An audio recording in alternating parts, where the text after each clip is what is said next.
All right, so the question was, is it time to panic for the Indians? And of course it is. Well, I looked at a couple of numbers, Les. Michael Brantley, who had been far more extensive injury history than Francisco Lindor, right, didn't play his first game in spring training until March 21st last year.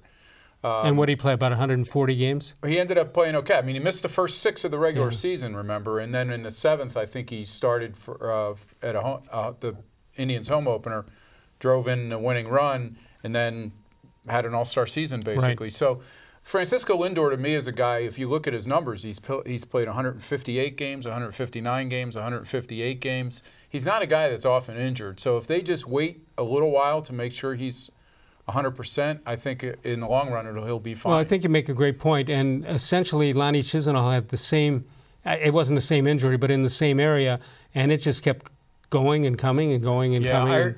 I heard earlier today, Sean Casey, former Indian, who's a very popular guy, was on 92.3, which is your regular haunt.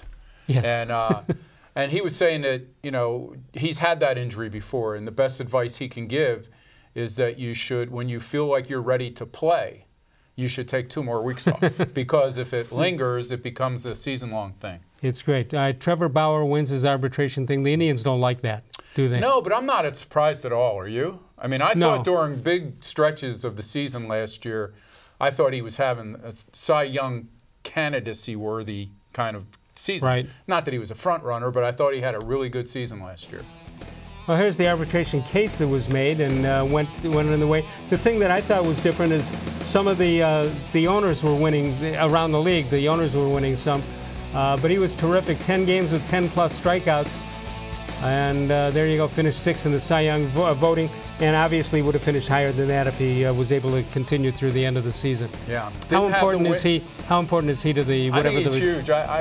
I was asked this earlier in the year, and I said that I thought he was going to be the most important Indian this year, because I really think that he's got a chance of, I don't want to say surpassing Kluber, but I think he has a chance of becoming that good of a pitcher and should be close to a 20-game winner. Hoynesy wrote today that Salazar somehow is lurking in the shadows, at least of the bullpen. Number one, do you have faith that that will happen? And if so, what does that mean? Well, I think it means a lot. He's just got a great arm, and I like a lot of things about him, and his head is not there. And we used to talk about Carrasco in the same way, that maturity-wise he hadn't caught up to his talent yet, and maybe Salazar can.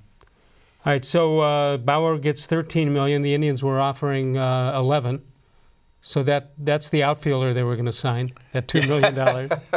You might be right about that. You know, I think once Harper and Machado sign, then some of these guys that are waiting out there who are pretty decent players will start falling to other teams. And I know the Indians aren't expected to make many big deals before the season or add, you know, significant talent. But I think if there's somebody sitting there like that at a good price, you got to do it. They'd have to do it.